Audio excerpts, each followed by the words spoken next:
Myanmar is reeling from the deadliest earthquake in decades. At least 1,700 are confirmed dead, and authorities expect the number to rise. In the latest string of aftershocks, a 5.1 magnitude earthquake hit Myanmar's Mandalay. This as rescuers have mounted a desperate search for survivors. Gripped by a severe humanitarian crisis, rescuers in Myanmar are racing against time to find quake survivors in the rubble of collapsed buildings. In these visuals from Mandalay, rescuers can be seen pulling a woman alive from the wreckage of a collapsed apartment building.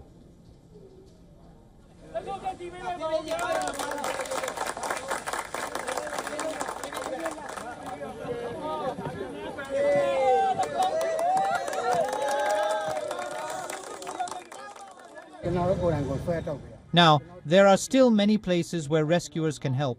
There are still many places left unrescued. Beside the moat, the rubble of the collapsed buildings are as it is. We don't know whether people are trapped under the rubble. Quite a lot of places still need help.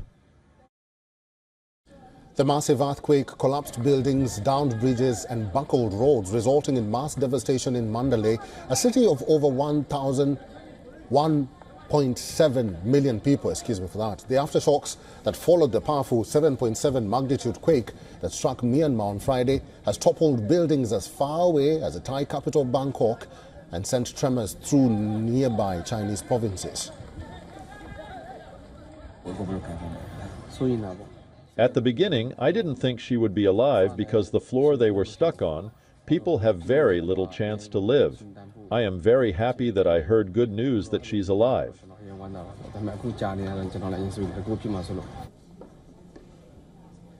In Myanmar's capital, Naypyidaw, power supply was largely disrupted. Authorities have declared a state of emergency in the quake-hit capital. The city was plunged into darkness even as rescue and relief efforts continued. The earthquake that rattled Myanmar is among the biggest to jolt the Southeast Asian nation. It has crippled airports, bridges and highways amid a civil war that has wrecked the economy and displaced millions. These are the before and after satellite images showing the devastation caused by the Myanmar quake. The images show destroyed buildings and an area of sharks completely flattened. Footage released by Myanmar's army-run broadcaster showed the damage sustained by the historic Mandalay Palace.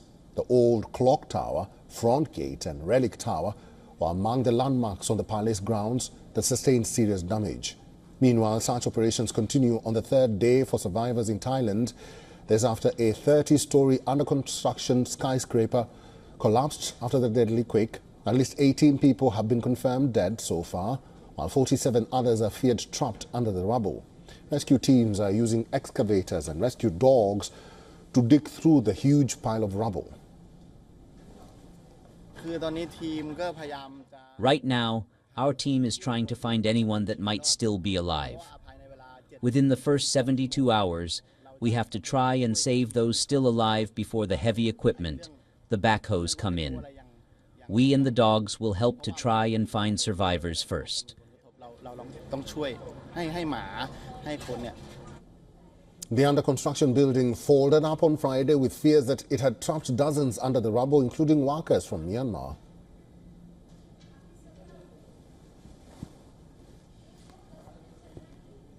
We earlier spoke to Phil Robertson, who is a director at Asia Human Rights and Labour Advocates. This is what he told us.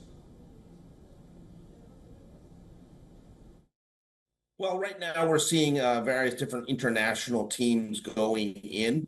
I think they'll be able to help in cities like Mandalay, although time is not on their side because standard practice in these kind of rescue situations after a disaster is that you have essentially 72 hours to find people in a collapsed building before they basically run out of food, water, and ability to continue to survive.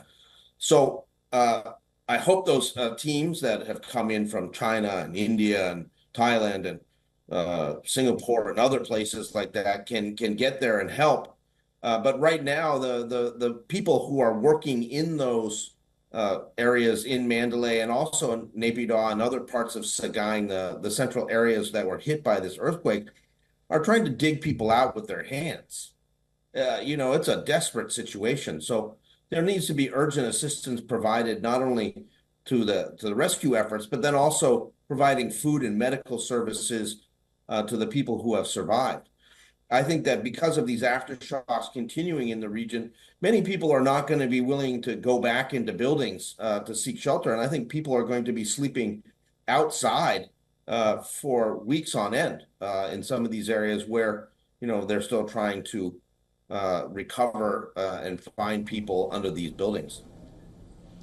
For all the latest news, download the WION app and subscribe to our YouTube channel.